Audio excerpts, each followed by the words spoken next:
In this daily drop, I'm going to take you through my current setup for these At the Bench videos. So let's go. Okay, everybody, here we are again, dangerously close to Turkey Day here in the US of A, and I'm cranking away in the barn. Lots of work to do through the end of the year for client projects, and one of them are sponsorship videos for the channel. If you look at the end card of every single episode of the Daily Drop, you will see 4 companies that come up and their logos: Axoon, Nanlite, Calibrite, and AJA. So those are the supporting sponsors of this series. And part of what I do in terms of the exchange for that sponsorship is I create sponsor videos. Now, these videos are a little bit different than the daily episodes. They are definitely educational in nature, and there is a collaboration that happens between me and the different companies. We talk about their different products, what's coming up, but they're not review videos. Also, once I go over the technical aspects of the products and I cull any images or things that I need to use for those episodes, it's hands off from the manufacturer. So they're not involved in reviewing the videos. They don't get to have any say in terms of what that content is. But we do have that pre-collaboration before I actually create the videos. And that's exactly what I did with the video that dropped yesterday for the Calibrite Display Plus HL using the Shinobi 2 and how to calibrate using those 2 different devices, or calibrate this monitor using this device right here. And the next ones that I have coming up are for the transmitter and receiver from Axoon, the CineView Master 4K, which are right here. So what I wanted to do in this episode is just kind of talk through this setup, because in some ways it's a subtle change from what I'm doing on the regular daily episodes. And in other ways, there's some other things that you might want to think about if you're creating content similar to this. So first and foremost, of course, there's a background behind me. Normally, it's just the space itself, which is the background. And I'm using this to just have a little bit more separation and not go into a completely black void behind me when I'm talking about what these products are. So it's the panoramic background from Manfrotto. I'm using one of their gray skins or fabrics to go over that. This one obviously has some texture. It's not a solid background, and that's what I'm using right here. Now, in terms of the lighting, let's just go over that. I have burning in front of me here as my key light, which has now come in a little bit closer and is a little bit further down. And you can see here, it's still generally working when I'm wearing glasses. If I start to look up, we can see that the reflection in my glasses. But generally, I can keep this set up with or without glasses in terms of where that key light is. And it is the Nanlite 300B2. I've got their 150 centimeter softbox in there, and then that is skinned in the front with Magic Cloth, and then the Cine milled. It's the bleached muslin, and I like that combination of the two. I think it creates a nice soft light that blooms a little bit, and I could just use the Magic Cloth, but I do like using that additional fabric. Now, in terms of color balance or correlated color temperature, I'm metering with the C800 from Sekonic at essentially 5600 Kelvin.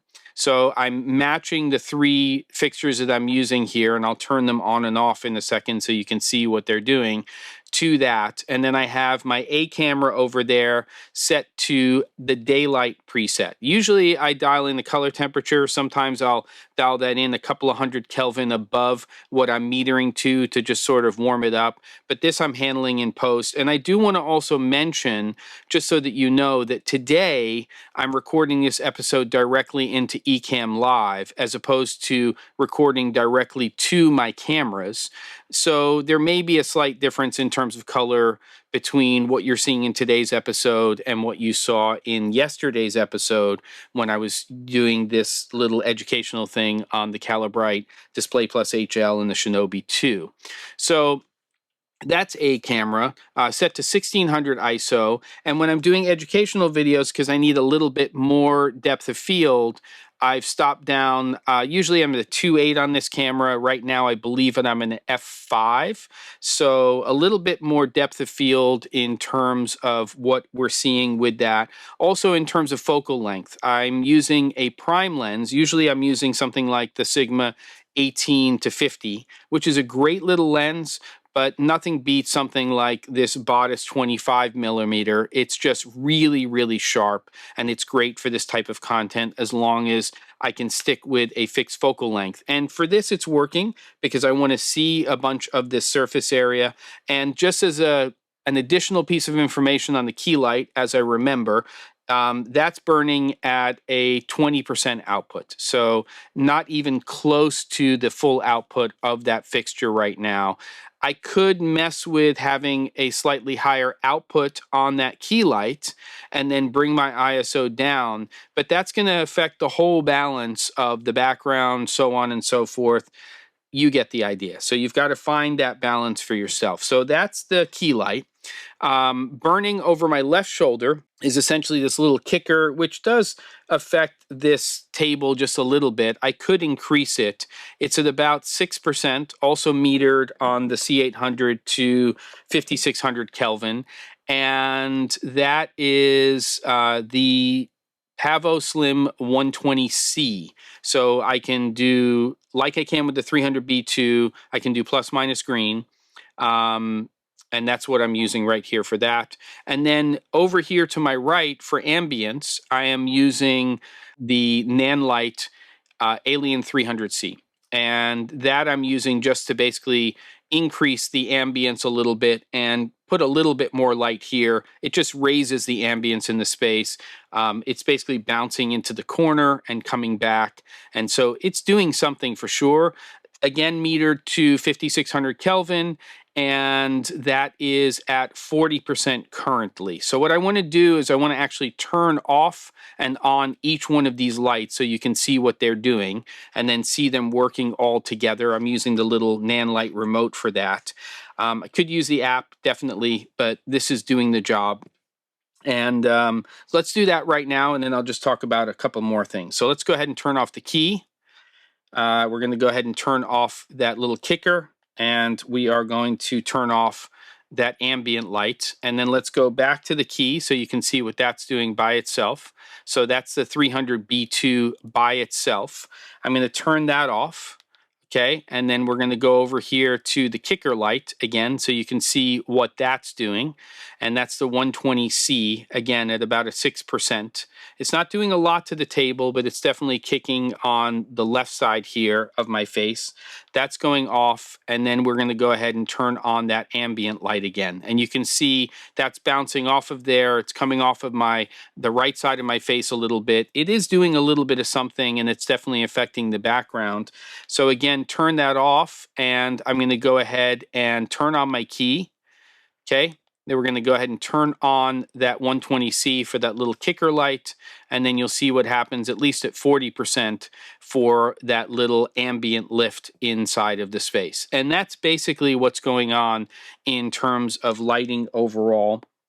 And then I've talked about a camera. In yesterday's video, I had the A7C II right above me, and it was pointing down at the desk. And again, there might be slight shifts in color here because I was recording to camera before I brought the footage in, but you can see that overhead shot right here with that B camera. And what I've done today is I've actually moved that B camera to a different position because I need that for these Axoon videos. So if I go ahead and switch over here to the B camera, you can kind of get a sense of that. Now, generally what's happening, and I'll just go to the side-by-side here, is my B camera is usually stopped down 1/3 to 2/3 of a stop difference in terms of exposure. They're both set to 1600 ISO, but for some reason, for both the overhead and for this, usually I have to make a slight adjustment so that the levels are pretty similar between the two. Obviously, one is at a much wider focal length, the 25 millimeter there, and this lens right here is the Batis 85. So we've got a much, much longer focal length, which does come into play. And other than that, there really isn't too much to talk about. It is important that you are making sure that your depth of field is deep enough for what you're talking about. So when I'm on that A camera here, I want to make sure that I can have the viewer, the audience, see the product clearly and it's not going out of focus. So when I'm talking about different products, and of course, I'm not going to be on B camera, so I can't actually operate it. I might make a slight adjustment and open up B camera slightly in terms of exposure. I'll have to evaluate that before I start shooting the videos on this transmitter and receiver.